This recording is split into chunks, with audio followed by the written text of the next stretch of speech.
नमस्कार, एक बार फिर से आप सभी का फेसबुक और यूट्यूब लाइव में बहुत बहुत स्वागत है। मैं के साथ प्रीति रघुनंदन। आप देख रहे हैं दावपेच, एक ऐसा शो जो खास तौर पर हम आपके लिए लेकर आए हैं उन तमाम लोगों के लिए जो नेटवर्क 18 से सोशल प्लेटफॉर्म से जुड़ना चाहते हैं, अपनी बातों को रखना चाहते हैं, उनकी बातों को हम अपने शो का हिस्सा भी बनाते हैं। और दो गेस्ट इस वक्त आपको तस्वीरों में दिख रहे हैं। मौलाना साजिद रशीदी, मुस्लिम धर्मगुरु हमारे साथ है, साथ ही आदिल हसन साहब हैं, AIMIM यूथ प्रेसिडेंट हैं। आप दोनों का बहुत बहुत स्वागत है। और थोड़ी देर में यासिर जिलानी जी भी बीजेपी की तरफ से हमारे साथ जुड़ेंगे, उनसे भी हम चर्चा करेंगे। लेकिन मुद्दा क्या है? यासिर जिलानी जी शायद जुड़ गए हैं। बहुत बहुत स्वागत है यासिर जी आपका भी। मुद्दा आज है एक ऐसा बयान जिसको जनसंख्या से जोड़कर दिया गया है। उत्तर प्रदेश में सियासी सरगर्मियां हैं, तल्खियां इतनी ज्यादा हैं बयानबाजी में, अगर आप देखेंगे तो हर पार्टी दूसरी पार्टी के लिए एक नया ऐसा मुद्दा लेकर आती है कि दूसरी पार्टी लपक कर उसे घेरने लगती है। इस बार किसने ये बयान दिया है वो आपको बता देते हैं। दरअसल AIM के जो नेता हैं, जिनका नाम है गुफरान नूर, उन्होंने एक ऐसा विवादित बयान दे दिया है जिसको लेकर लगातार सियासी सरगर्मियां तेज हो गई हैं। उन्होंने कहा है कि आप अपनी कौम के कह रहे हैं क्या बड़ा प्रधानमंत्री बनाया जा सकेगा। तो ये जो प्रधानमंत्री बनाने का नया प्लान MIM की पार्टी लेकर आई है, इसी पर हम चर्चा करने वाले हैं। मैं सबसे पहले चाहूंगी यासिर जिलानी जी को इस चर्चा में शामिल करने के लिए। अभी समझ रहे थे कि AIM एक पार्टी है, दावा करती है उनके साथ गठबंधन करने के बारे में विचार करें, सेक्युलर उनको क्या दर्शाता है। देखिए, आपकी एक तो आवाज थोड़ी धीरे आ रही है। मेरी आवाज क्लियर है? आवाज मैम ब्रेक कर रही है मैम। मैं आपको बताऊं, देखिए जितना मैंने आपके सवाल को समझा है वो MIM और असदुद्दीन ओवैसी जी को लेके ये सवाल था। आप उनकी सोच को उससे अंदाजा लगा सकते हैं कि उनका मुसलमानों को लेके जो वो सोचते हैं कि मुसलमान सिर्फ बच्चे पैदा कर सकते हैं, ये एक घृणित सोच का मुजाहिरा है, एक घटिया सोच का मुजाहिरा है कि मुसलमान हिंदुस्तान में सिर्फ बच्चे पैदा करने के लिए, और बच्चा क्यों पैदा करे? क्योंकि वो हिंदुस्तान के नक्शे में अपनी नेतागिरी को चमका के एक सर्वोच्च स्थान तक पहुंचना चाहते हैं। तो मुझे लगता है कि मुसलमान खुद हिंदुस्तान का बहुत समझदार पढ़ा लिखा मुसलमान है, और मुसलमान इस वक्त हिंदुस्तान के वजीर आजम ने जिस तरीके से सारी चीजें, कोई ऐसी स्कीम नहीं है इस वक्त मौजूदा सेंट्रल गवर्नमेंट की जो जिसमें मुसलमानों को इंक्लूड नहीं किया गया है, वो देख रहा है। और वो देख रहा है कि तुष्टीकरण की जो राजनीति की प्रकाष्ठा है असदुद्दीन ओवैसी और उनकी पार्टी की, वो किस तरीके से मुसलमानों को टारगेट बार बार करते हैं। बार बार जलील करने का अगर कोई काम, कोई मुसलमानों को नीचा गिराने का कोई काम, वो सिर्फ और सिर्फ असदुद्दीन ओवैसी अपने खाते में रखते हैं, क्योंकि उनको मुसलमानों से, गरीब मुसलमानों से मोहब्बत नहीं। उनसे ये सवाल करिए कि उनके दारुसलाम या उनके जो मेडिकल कॉलेजेस हैं उसमें कितने गरीब बच्चों का हिंदुस्तान भर से यतीम बच्चों का एडमिशन कराया है, वो जवाब नहीं देंगे। लेकिन वो ये बात जरूर करेंगे कि बच्चा पैदा हो, बच्चा बड़ा बने और उसका वोटर बने। ये प्रकाष्ठा है तुष्टीकरण की। उनसे पूछिए कि जो उनका हॉस्पिटल है, कितने गरीब बच्चों का, कितने गरीब महिलाओं का, कितनी गरीब बच्चियों का इलाज होता है। मोटी रकम वसूल की जाती है, मोटी रकम के नाम पे मेडिकल कॉलेज चलाया जा रहा है उनका अपना। वो उस पर चर्चा, क्योंकि उन्हें राजनीति के अंदर नफरत, राजनीति के अंदर भारत में एक नफरत का माहौल बना के सौहार्द, जो भारत की पहचान है, गंगा जमुनी तहजीब है, जो संस्कृति है, उसमें चोट करना, प्रहार करना। लेकिन हिंदुस्तान और खास करके जिन राज्यों में, 5 राज्यों में चुनाव हो रहा है, उनके लोग देख रहे हैं और उसका मुंह तोड़ जवाब वो देंगे उनको। आदिल हसन जी, आप लोग गुफरान नूर के बयान से सहमत है? क्या वो पार्टी के लाइन के तहत ही इस तरह के बयान दे रहे हैं?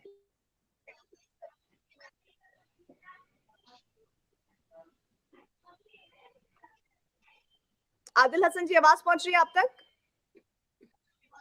जी अभी आ रही है। मेरा सवाल आपसे ये है सर कि क्या ये MIM पार्टी की लाइन के तहत ही गुफरान नूर ने ये बयान दिया है? मैम, गुफरान नूर एक जिला से जुड़े हुए एक आदमी है।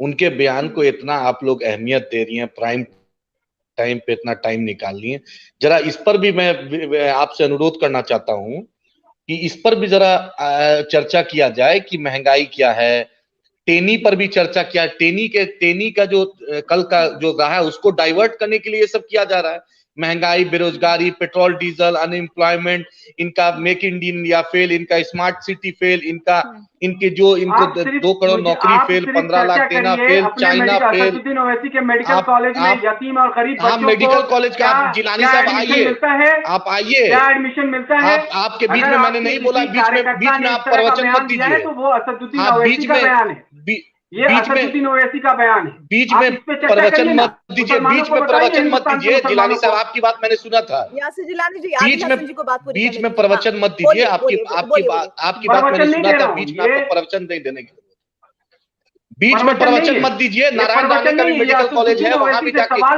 जाके देखिए। नारायण राणे कॉलेज में, अरे नारायण राणे का भी मेडिकल कॉलेज है महाराष्ट्र में, उसको पता कीजिए की जा रही है, वो आखिर क्या है? फिर बीच में क्यों प्रवचन दे रहे हैं प्रीति जी? ये बीच में क्यों दे रहे हैं? ये प्रवचन इनका टर्न नहीं है। ऐसे सिर्फ बात एंकर क्यों बन रहे हैं? मैं चाहती हूँ, सुनिए आदिल हसन जी को बात तो रखने दीजिए। एक एक करके पहले एक बार सब लोग अपनी बात रख ले, फिर आप लोग जरूर इंटरफेयर कर लीजिएगा, लेकिन कम से कम पहली बार तो बात समझानी चाहिए ना। सवाल है, उससे जवाब भाग रहे हैं। आप ये मुझे बताइए ना, नहीं, एंकर वो क्यों बन रहे हैं? एंकर प्रीति जी आप हैं। होगी, एक मिनट आदिल हसन जी, मुसलमानों की संख्या ज्यादा होगी तभी ओवैसी पीएम बनेंगे। क्या MIM इस बात से सहमत है? क्या वो उनके कहे हुए बात को मानती है या फिर खंडन करती है कि नहीं ये गलत बयान है, ये गलत बयानी की है उन्होंने? देखिए, हम कभी ना सरकार बनाने के लिए कभी हम चुनाव लड़ते हैं, हम सिर्फ माइनॉरिटी रिप्रेजेंटेशन चाहते हैं। अगर सरकार बनाना होता तो तेलंगाना में अकबर ओवैसी साहब डिप्टी सीएम बनते और बार बार दो बार ऑफर था और बन जाते। उससे पहले भी जब हम सरकार थी YSR रेड्डी साहब की, तब भी हम बन जाते, और यूपीए में भी ऑफर था तब भी हम बन जाते। हम मंत्री बनने के लालच नहीं है ना बैरिस्टर असदुद्दीन ओवैसी साहब को ना अकबर साहब को। हम चाहते हैं माइनॉरिटी का रिप्रेजेंटेशन हो, माइनॉरिटी को जो उसका हक है, जो Sachar commission, Raghunath Mishra commission, Kundu commission में जो माइनॉरिटी मुसलमानों के साथ जो नाइंसाफियां हुई है उसके साथ इंसाफ मिल जाए। आपने देखा कि आज के दौर में जो 50,000 मदरसा टीचर जो मदरसा मॉडर्नाइजेशन के नाम पर जो पैसा मिलना था वो केंद्र सरकार रोकी भी है, या आपने अच्छे से देखा। अभी बैरिस्टर असदुद्दीन ओवैसी साहब ने पार्लियामेंट में क्वेश्चन उठाया। 3 साल से प्रधानमंत्री ग्रामीण जो योजना है, आवास योजना, उसमें उत्तर प्रदेश में एक भी मुसलमानों को घर नहीं मिला है। हमारा ये है कि मुसलमानों के एरिया में थाना मत खोलिए, मुसलमानों के एरिया में स्कूल भी खोलिए, हॉस्पिटल भी खोलिए, ताकि उस एरिया का डेवलपमेंट भी हो। आप जाके गुजरात में जो पूरा देख लीजिए या बिहार का सीमांचल देख लीजिए, ये आपने किसकी बदहाली कितनी है आप अच्छे से जान सकते हैं। बैरिस्टर असदुद्दीन ओवैसी साहब का एक ही बात है, एक ही रिक्वेस्ट है, हमने हज सब्सिडी खत्म करवाई, 650 करोड़ हज सब्सिडी खत्म हुआ। आप उसको माइनॉरिटी ट्रीटमेंट बोल रहे हैं, आप अभी 2 मिनट लगातार बोल रहे हैं, लेकिन आप बता रहे हैं कि भाई गुफरान नूर की बात को क्यों इतनी तरजीह दी जा रही है, तवज्जो दी जा रही है। जिला अध्यक्ष ही हैं, उनकी हैसियत नहीं है, तो क्या MIM की पार्टी का कोई अगर निचले स्तर का कार्यकर्ता नेता कोई बयान देता है तो क्या उस पर बात नहीं होनी चाहिए? और तब और नहीं होनी चाहिए जब आदिल हसन से सवाल पूछा जाता है और वो दूसरे मुद्दों पर डाइवर्ट कर देते हैं। नहीं, तो ये असल बात है कि कोई ऑफिशियल प्रवक्ता बोले, प्रदेश अध्यक्ष महोदय बोले, राष्ट्रीय अध्यक्ष बोले, तब उस बात बयान की अहमियत है। अब क्या उसने बोला, क्या नहीं बोला, अरे क्या नहीं बोला, क्या बोला, लीजिए मैं ये उन्होंने, सुनिए प्रीति जी, ने क्या बोला, आदिल हसन जी सुन लीजिए, आप कह रहे हैं क्या बोला क्या नहीं बोला। शांभवी क्या बोला है जरा दिखाइए, गुफरान नूर ने, उनका वो बयान चलाइए। इस्लाम में लोगों ने कि बच्चे पैदा मत करो, मतलब लोगों ने कि बच्चे पैदा मत करो, एक बच्चा 2 बच्चे अच्छे। अबे जब तक बच्चे ना होंगे तो कैसे हम लोग राज करेंगे? कैसे हमारे ओवैसी साहब प्रधानमंत्री बनेंगे? कैसे शौकत साहब हमारे मुख्यमंत्री बनेंगे? बताइए। अब आप कह रहे हैं कि अब ये कोई बयानों पर बात ही नहीं होनी चाहिए। प्रीति ये कोई इनका, सुनिए, ये इनका कोई जिले के लेवल का नेता नहीं, ये बड़ा नेता है। ये क्लिप है, उसका पूरा कंटेक्स्ट पूरा कंटेक्स्ट जो पूरा होगा, पूरा भाषण का क्या कंटेक्स्ट होगा, किसी ने नहीं सुना देखने वाला नेता है। और जो बात ये कह रहे थे कि किसी ने कुछ बोल दिया, तो यही अकबरुद्दीन ओवैसी है जिसने कहा था कि 15 मिनट के लिए पुलिस हटा दीजिए, 80% हिंदुओं को साफ कर देंगे। यही अकबरुद्दीन ओवैसी और असदुद्दीन ऐसा कुछ ओवैसी नहीं का बोला था। छोटा भाई। कोर्ट में चल रहा है जिलानी साहब, कोर्ट में चल रहा है वो मामला, कोर्ट में चल रहा है। इतना बेचैन बोला मत था होइए, ना, नस तभी फट तो जाएगा, कोर्ट में इतना चल रहा है। बेचैन मैं मत यही होइए। यही भारत की वो जनता अभी को कोर्ट में सुनाना चल रहा है, चाहता हूँ। वो वीडियो भारत की फेक है। जनता अरे हमारे उतना मत न्यूज बीजेपी 18 का इंडिया के माध्यम से उतना बीजेपी का बार-बार ये सुनिए ना, रिपीट मेक याद इन इंडिया में रखें किसी को कि ये नौकरी नहीं बात मिला है, गलत। आप भी जानते हैं। वरुण गांधी ने क्या कहा था, हाथ काट देने, याद है? वरुण गांधी ने कहा था, उस पर आपकी मुंह से बोली निकली थी। वरुण गांधी ने क्या किया था? आज वरुण गांधी का अरे क्या जो स्टैंड था उस दिन अकबरुद्दीन याद ओवैसी है? ने कहा था अरे उस पर वरुण चर्चा गांधी ने कर क्या रहे कहा था, गिरिराज सिंह ने क्या कहा था, स्वामी रथम्बरा ने क्या कहा था, उस पर चर्चा करें क्या? ये एक जो चर्चा जिला क्यों का है लेवल भारतीय का, उस जनता पर पार्टी आदिल भारतीय हसन जी, जनता क्या पार्टी इन के मुद्दों पर ऑफिशियल चर्चा नहीं किसी हुई भी है? प्रवक्ता आदिल और हसन नेता जी, का कोई बयान एक है तो सेकंड बताइए। जिलानी जी। क्या कुतर्क मत वरुण यहाँ गांधी दीजिए। कौन है? वरुण नहीं, गांधी नहीं, कौन उस थे? वरुण एमपी है। गांधी के उस वरुण बयान गांधी पर क्या कुतर्क मत है? चर्चा नहीं दीजिए। हुई वरुण थी गांधी क्या? बोले थे हाथ अकबरुद्दीन काट ओवैसी ने देंगे जो क्या मेरे बोला वोट उस पर देगा। बोलिए। और ये जो कह रहा वरुण है, गांधी क्या है? ये जो बैठा हुआ बोल रहा है बंदा, ये क्या? बंदा मैं इस आपका वक्त सीनियर मौलाना मोस्ट नेता साजिद है। रशीदी जी को जोड़ना कौन? आप चाहती हूँ। सर्टिफिकेट आपकी दिए मौलाना हिम्मत नहीं सीनियर है साजिद मोस्ट खंडन का? करने की। आपका आपकी आप मौलाना हिम्मत सीनियर साजिद नहीं मोस्ट का है रशीदी खंडन जी, सर्टिफिकेट करने दिए की। मैं हैं? जो अरे मौलाना बंदा सीनियर बोल साजिद रहा मोस्ट है का रशीदी आपकी सर्टिफिकेट हिम्मत आप नहीं है दिए कि हैं उसकी क्या? बातों का खंडन कर अरे दे। आप मैं सीनियर मोस्ट का सर्टिफिकेट दिए हैं क्या? किसी को बना दीजिएगा सीनियर सीनियर मोस्ट। मोस्ट है, आप दिए हैं क्या सीनियर मोस्ट का सीनियर मोस्ट सर्टिफिकेट? बंदा है वो। सीनियर आप प्रदेश खंडन अध्यक्ष, नहीं कर सकते, खंडन युवा करिए, अध्यक्ष मैं हूं, आप खंडन बताइएगा कि करिए, क्या है, आप बताइएगा क्या खंडन है? करिए, पार्टी करिए, का पदाधिकारी मैं हूं और खंडन निर्णय आप करिए, लीजिएगा। उसका खंडन पार्टी का करिए कि ये बात पदाधिकारी मैं गलत हूं बोला है, और मुसलमानों को निर्णय के गाली दी टेनी है। पर है हिम्मत टेनी पर भारत बोलने के का। मुसलमानों को गाली अरे देने का टेनी पर काम है अगर कोई हिम्मत बोलने करेगा का। तो उसके खिलाफ आवाज टेनी पर उठाई है जाएगी। हिम्मत बोलने का। उसने ये बात कह के पूरे मुसलमान अरे कौम पे टेनी गाली पर दी। बोलने का है हिम्मत। मुसलमान कौम पे अरे गाली देने जिस वाले बीजेपी के एमआईएम के सरकार में नेता है, टेनी पर किसी हिम्मत और पे है, सवाल नहीं कर आप सकते। दोनों रुकिए, शर्म आनी आप चाहिए दोनों आपको। टेनी पर है हिम्मत बोलने का। साजिद रशीदी, शर्म आनी चाहिए। साजिद मुस्लिम रशीदी कौम को गाली साजिद देने वाले रशीदी जी, एमआईएम के अभी लीडरों को तक चाहिए कि शर्म आपको आना सामूहिक चाहिए तौर जो पे आके बीजेपी की माफी मांगे। दरबारी कर रहे हो, दलाली कर रहे हैं। आपको सेक्युलर सामूहिक शर्म पार्टी आपको आना चाहिए। देखिए अगर प्रीति, इस तरह की ये भाषा अपनी शैली का औकात पे इस्तेमाल आ रहा करते है, हैं तो क्या ये अपनी इनकी औकात पे आ में रहा है। शब्दों जैसे का इसका इस्तेमाल नहीं असदुद्दीन कीजिए। ओवैसी यासिर औकात पे आ जाता है, वैसे ये भी आ रहा है। प्लीज इस तरह के शब्दों का प्लीज इस्तेमाल नहीं कीजिए। देखिए ये अपनी औकात पे आ रहा है। ये बिल्कुल बहुत ही घटिया स्तर का आदमी आपने बिठाया हुआ है। डिबेट का स्तर जो है वो नीचे लेके जा रही है। हाँ, तुम ऐसे तो लोगों को डिबेट आप पे तो नहीं लाइए। बहुत इसके पास लंदन अल्फाज भी नहीं ऑक्सफोर्ड है। से पढ़ के आए हैं। ऑक्सफोर्ड से इसके पास जिलानी मियाँ अल्फाज पढ़ की के आए कमी हैं। है। इसको माफी मांगने के लिए बोलिए। इसको ठहर माफी मांगने के लिए बोलिए। ऑक्सफोर्ड से पढ़ के आए हैं। ये बीच में क्यों घटिया बोल रहे हैं? आदमी, क्यों बीच में बोल रहे हैं? पाएगी मुझे फिर आप अरे दोनों को बीच में म्यूट क्यों करवा दूंगी। प्रवक्ता बन घटिया गया? है। ये प्रवचन क्यों दे रहे हैं प्रीति आप जी? दोनों को म्यूट करवा दूंगी फिर प्लीज। ये देखिए कोई घटिया आपकी आदमी आवाज है। नहीं जाएगी प्लीज। ये हिंदुस्तान के मुझे लोग अरे एक बात देखेंगे। सर्टिफिकेट ये मुझे एमआईएम का बीजेपी के लोग चेहरा से है। नहीं चाहिए। ये है एमआईएम का मुसलमान चेहरा। मुझे जिलानी है, मुझे देखिए जिलानी मियाँ से हिंदुस्तान के लोग। सर्टिफिकेट नहीं चाहिए। दोनों लोगों को म्यूट हिंदुस्तान के लोग देख ले, ये है घटिया मुसलमान का चेहरा। ये है बीजेपी के प्रवक्ता जो कमाल की बात कर रहे हैं सर्टिफिकेट। साजिद जी। अभी तक सेक्युलर होने का दावा करने वाली पार्टियों की जुबान से अगर इस तरह की बात निकलती है तो क्या समझा जाए? अभी तक तो आप दूसरों पर ही आरोप लगा रहे थे, अब आप उसी तरह से गंद वाली राजनीति जिसको आप कह रहे थे बकौल कि ये इस तरह की गंदी राजनीति, सियासत करके वोट जीते जाते हैं, वोटों की राजनीति की जाती है, अब क्या कर रहे हैं एमआईएम के नेता? देखिए, एमआईएम के नेता और बीजेपी जो कर रही है वो तो आपकी डिबेट में दिख गया है। T20 मैच चल रहा है और सारा मुल्क देख रहा है इसको, इसमें कोई दो राय नहीं है। तू मुझे गाली दे, मैं तुझे गाली दूं, तेरा वोट भी इकट्ठा होगा, मेरा वोट भी इकट्ठा होगा। ये राजनीति इन दोनों की चल रही है। मैं एक बात कहना चाहता हूँ। देखिए 1947 से पहले जवाहरलाल नेहरू और महात्मा गांधी ने एक जिन्ना पैदा किया था, जिसको ये लालच दिया गया था कि अगर तुम हिंदुस्तान में रहोगे शायद प्राइम मिनिस्टर ना बन सको, अपना एक नया मुल्क ले लो, प्राइम मिनिस्टर बन जाओगे, वहां के गांधी बन जाओगे। और वो उस झांसे में आ गया, वो पाकिस्तान लेके बैठ गया। आज हम मुसलमान उसका खमियाजा भुगत रहे हैं।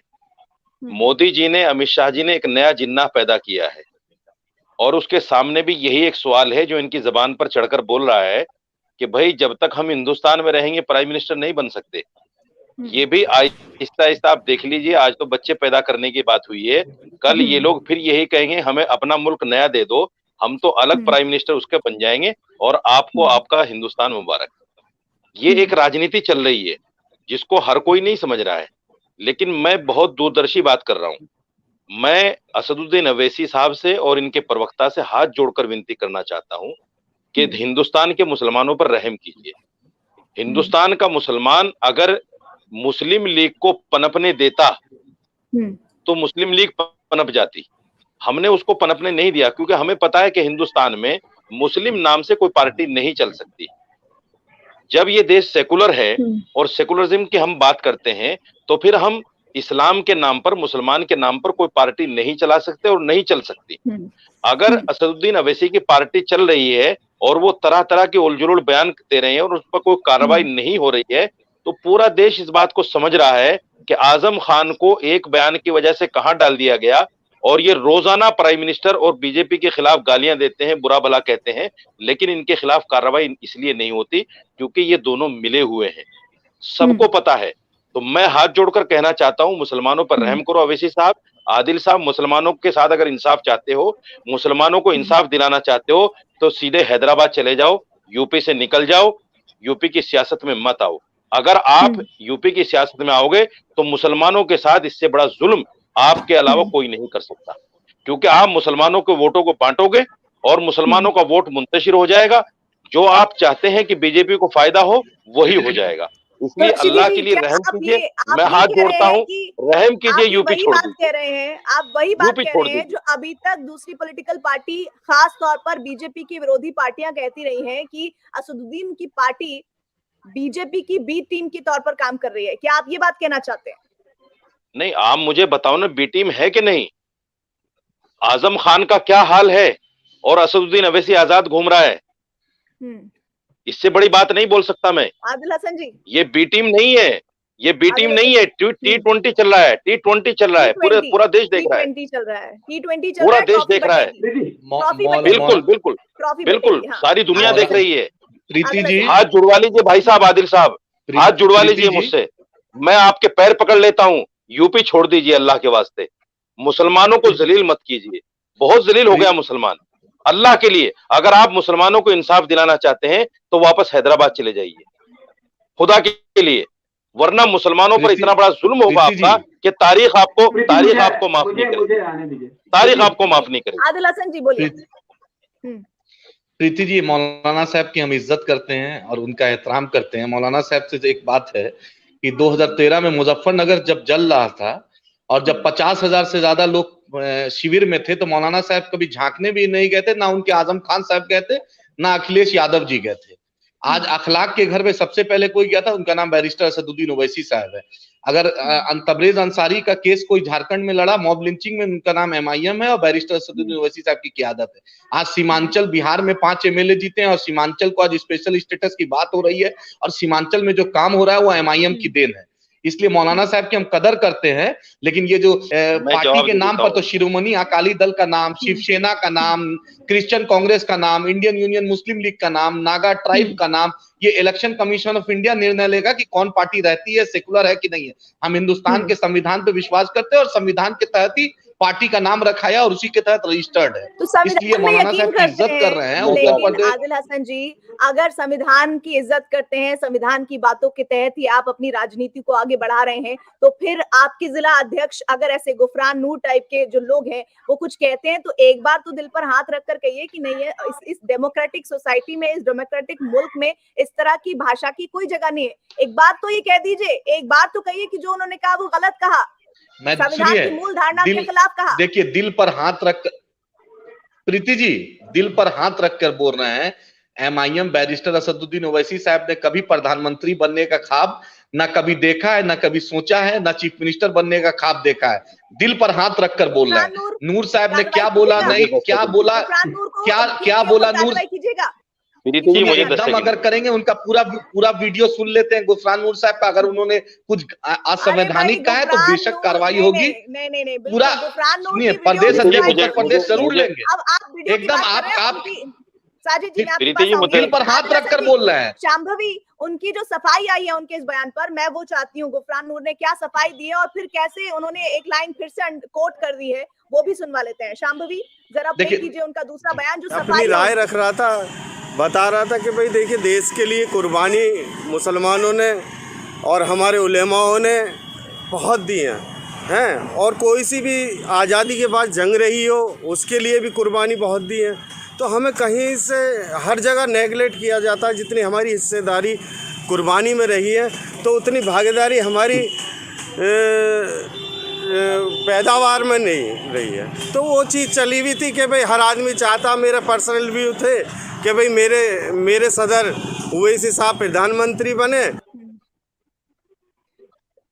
साजिद रशीदी जी, मेरा जी। पर्सनल व्यू था। आपने प्रीति जी आपने सुना ना, पर्सनल व्यू का क्या मतलब होता है? देखिए- अगर आप देखिए, किसी पद पर हैं, किसी पार्टी से जुड़े हुए हैं, तो उसमें कोई पर्सनल व्यू रह जाता है? वो तो तब कहा जाता है कि भाई पल्ला झाड़ दीजिए, हमें छोड़ दीजिए, हमें बख्श दीजिए, तब ऐसी सफाइयां दी जाती है। रशीदी जी, आपकी आवाज ब्रेक होना शुरू हो गई। देखिए, रशीदी जी, हाँ। मैं जवाब दे देता हूँ। जब कोई सियासी आदमी इस तरह का बयान देता है और अपने आप को घिरता हुआ देखता है, तो ये आम बात है, ये कॉमन बात है कि आदमी कहता है मेरा पर्सनल व्यू है, मेरी चाहत ये थी, मैंने ये सोचकर बयान दिया था, मेरा मतलब ये नहीं था। ये तो आम भाषा है, लेकिन जो आपने गोली बंदूक से निकाल दी है उसका असर तो होना है ना। आप उसको अलग नहीं कर सकते, असर तो होगा जरूर। बिल्कुल। रशीदी जी का प्रीति संपर्क जी। टूट गया। यासिर जिलानी जी कुछ कहना चाह रहे हैं? 1 मिनट, मैं आ रही हूँ आपके पास। आदिल हसन जी, यासिर जिलानी जी। अब देखिए प्रीति, एक तो रशीदी जी ने बहुत सारे इल्जामात लगा दिए। आपको पता है भारतीय जनता पार्टी संघ के परिवेश की राजनीति करने वाली पार्टी है, जिसका मूल मंत्र है सबका साथ, विकास, विश्वास और राष्ट्रवाद। हमारा क्या मतलब है किसी ऐसी दल से जो दल नफरत की राजनीति करता हो, जो दल अपने इंडिविजुअल हस्ती को बढ़ाने में हिंदुस्तान के मुसलमानों को हमेशा से निशाने पे रखता हो, हिंदुस्तान के मुसलमानों के मुस्तकबिल से खेलता हो। इससे भारतीय जनता पार्टी का कोई सरोकार नहीं। भारतीय जनता पार्टी ने हमेशा सबको एक तरीके से देखा है। और आप भारत के अंदर सिर्फ उत्तर प्रदेश के चुनाव में वहां के सौहार्द को बिगाड़ने के लिए असदुद्दीन ओवैसी इस तरह की चालें चल रहे हैं कि लोगों में एकजहती है, एकजुटता है, इत्तेहाद है, इखलास है, उसमें तफरका हो और वो कहीं ना कहीं अपने आप को एस्टैब्लिश करें। लेकिन उत्तर प्रदेश या तमाम 5 राज्यों में जो चुनाव हो रहे हैं, वहां की जनता बहुत तेज है, वो देख रही है। और अभी जिन साहब का बयान दिखा रही थी, वो कह रही थी कि वो उन्होंने क्या कहा, कितना आपत्तिजनक बात उस बंदे ने कही है कि आजादी के बाद उससे हिस्सेदारी नहीं मिली। या तो उन्हें बिल्कुल उनको कोई चीज की जानकारी नहीं है, पढ़े लिखे नहीं है। आप यूपीएससी का रिजल्ट उठा के देखिए 2014 के बाद का, आप इंजीनियरिंग, आप मेडिकल के रिजल्ट को उठा के देखिए, आप बिजनेस के अंदर मुसलमानों के की क्या सहभागिता रही है अब तक, उसको उठा के 2014 के बाद देखिए। साइंटिस्ट कितने मुसलमान अभी भारत के अंदर हैं, राजनीतिक तौर पे मुसलमान कितने सशक्त और मजबूत हुए हैं, ये हमारे प्रधानमंत्री मोदी जी की देन है। औरतों को सबसे बड़ा जो औरतों को एक तरीके से पावर दिया, कब दिया? जब उन्होंने ट्रिपल तलाक जैसी कुरीति को एक झटके में खत्म कर दिया। कश्मीर में क्या हालात थी, कश्मीर में 370 और 35 के बाद कि कश्मीर को आप देखिए जिसे दुनिया तारीफ कर रही है। आप ये लोग ये कह उस पे रहे चर्चा नहीं करना चाहेंगे। ये लोग इस तरह की नफरती राजनीति के चक्कर में फंसा के जनता का ओवैसी की पार्टी खड़ी होती है, आपकी सीटें बढ़ती हैं और बाकी जो पॉलिटिकल पार्टियां उनकी घटती हैं, 1-2 उसमें फायदा ओवैसी की पार्टी को भी हो जाता है। इसलिए वो कह रहे हैं कि आपकी बी टीम से भी ऊपर वो कह रहे हैं 2020 का मैच। नहीं, हमारा क्या लेना, भारतीय जनता पार्टी एक दुनिया के सबसे बड़े ऑर्गेनाइजेशन वाली पार्टी है जिसकी सत्ता पिछले 7 साल से हुकूमत चल रही है। शूट करती हैं, ये बात तो आप मानेंगे ना? ये बात तो वो सही कह रहे हैं ना, इस बात को तो आप मानिएगा। वो ये नहीं, आप अगर कोई आदमी भारत के अंदर राजनीति को धार्मिक एंगल से राजनीति को भारत का ले जाएगा, तो भारतीय जनता पार्टी का ये सिद्धांत है कि वो उसको सामने आके उससे सवाल पूछेगी और सवाल संविधान के तहत पूछेगी। जो संविधान ने अधिकार दिया है प्रीति जी, उस अधिकार के तहत असदुद्दीन ओवैसी को चाहिए। देखिए, ये जो श्रीमान जी जिन्होंने अपने बयान वापस लिए, जब इन्होंने बयान दिया था उसके बाद हमारे जो सहयोगी दल हैं उनसे हमने कहा था कि इनके खिलाफ FIR होनी चाहिए। उसके बाद FIR के डर से इन्होंने अपना बयान बदल दिया। इनको असदुद्दीन ओवैसी को खंडन करना पड़ेगा। आदिल हसन जी बताइए। प्रीति जी, माफी तो प्रधानमंत्री भी किसान से मांगे थे। अभी 10 दिन 15 दिन पहले आपने देखा था, सुबह उठे और माफी मांगने लगे। कल तक उनका मंत्री खालिस्तानी बोलते थे, बब्बर खालसा बोलते थे, आतंकवादी बोलते थे, अर्बन नक्सल बोलते थे, क्या क्या बोलते थे। और सुबह उठे प्रधानमंत्री जी और माफी मांगने लगे। प्रीति जी, मैं बीच में नहीं बोल रहा हूँ, प्रीति जी आप समझाइए। इसलिए उन्होंने बीच में मैं नहीं बोल रहा हूँ प्रीति जी। बड़ी बात प्रीति जी, मैं बीच में नहीं बोल रहा हूँ, इसलिए यासिर साहब को बोलिए बीच में नहीं बोल रहे, बीच में एंकर नहीं बनने बोलिए। एंकर प्रीति जी आप हैं, ये एंकर बेवजह बन रहे हैं। बाजाप्ते तोमर ने, इनके तोमर मंत्री ने कहा था, इनके पीयूष गोयल ने कहा था, सुशील मोदी ने कहा था, इनके मंत्री ने कहा था प्रधानमंत्री माफी मांगे। ये आपके पास प्रधानमंत्री, इन्होंने अजहर मसूद को, प्रधानमंत्री ने माफी मांगा तो दुनिया देश ने देखा कि प्रधानमंत्री ने माफी। इधर ये आपने क्या, इनके तोमर ने, इनके गोयल ने, ये मंत्री जो है वो तो देश के मंत्री है ना, ये इनके क्या होता है, ये तो आपके भी है ना, वो कृषि मंत्री है तो वो आपके देश के भी तो कृषि मंत्री है। ये जिस तरह की भाषा आप इनके भाजपा के इनके मंत्री, मतलब भाजपा से जुड़े हुए जो सरकार किसके लिए है, पूरे मुल्क के लिए, भाजपा से जुड़े हुए मंत्री हैं। ये सरासर झूठ है, झूठ बोल रहे हैं। सरकार तो देश की है, लेकिन इन लोग शपथ लेते हैं संविधान में, लेकिन काशी 55 कैमरा के साथ जाते हैं, नेशनल चैनल पे लाके रखते हैं। इनको कोई जानकारी नहीं है, एक मिनिस्टर का ये नाम नहीं बता सकते हैं जिन्होंने इस तरह की कोई बात कही। यासिर जिलानी जी कंटिन्यू कीजिए, क्योंकि वो भी शायद डिस्कनेक्ट हो गया।